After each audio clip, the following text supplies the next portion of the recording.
sort of response of, our space is not wheelchair accessible, or it's not suitable to wheelchair users, isn't a good enough one. A town that's existed for 1,000 years comes with some really unique challenges of these buildings weren't built for people with different needs. I moved to Oxford, and before that I had to pick a college to apply to. It's really hard to get information in the right level of detail that I needed in order to be comfortable that I could live in a space for 2 to 3 years. Frustratingly, when you would speak to people about accessibility, it was always put on you as the disabled person to go and figure it out. I had no idea the spectrum of things that affected, say, wheelchair accessibility, and like things like door width or like the height of the door and just the step over into a restaurant. So I think that really opened my eyes beyond maybe a naive view of, oh, do they have a ramp or are there stairs? The Oxford Accessibility Project, unsurprisingly, is a project to help improve the accessibility of Oxford, but particularly colleges. And our mission was basically to put information about the accessibility of colleges into one place online for free. About 2 years into the OAP, we were really fortunate actually to start working properly with the university, so particularly with the estates team. Ultimately, this was the ambition, that the institution and the colleges take charge of this and also see it as an opportunity to actually, be a world leader in this space.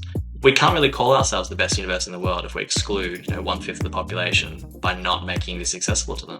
Hopefully in time for the students coming in 2023, there'll be a resource there that they can use and take advantage of. And I'm excited to see how it continues to grow and evolve in the future. Within the Rhodes community, we were super fortunate. Not only was it just lovely to work with Jay and Mercy and Ruth and to get to know that Rhodes community a bit better, but also the vast majority of people who volunteered were roadies. I've seen a number of my friends from the community go on to do really amazing things. Matt's done a really amazing job developing this into a full-fledged endeavor. At the end of OAP, we started to see that shift towards people looking for information about the social spaces, cafes, restaurants, bars, etc.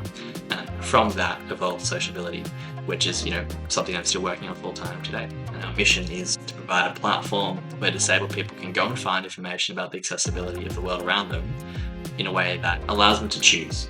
The mission is to help people choose where they want to go, rather than being told by people, you can or you can't come here depending on, what people think is accessible. It's about extending this privilege of knowledge, which opens up the world to people. This is something that people should not have to worry about in the future, and hopefully we can play a small part in that.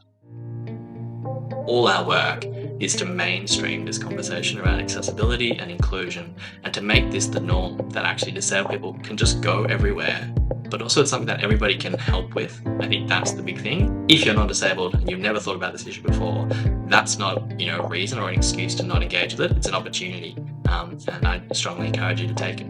Even in an old, heritage-listed town like Oxford, there's plenty that can be done to make spaces accessible, and that it's actually just a choice. We just need to put our minds to making them more accessible to disabled people.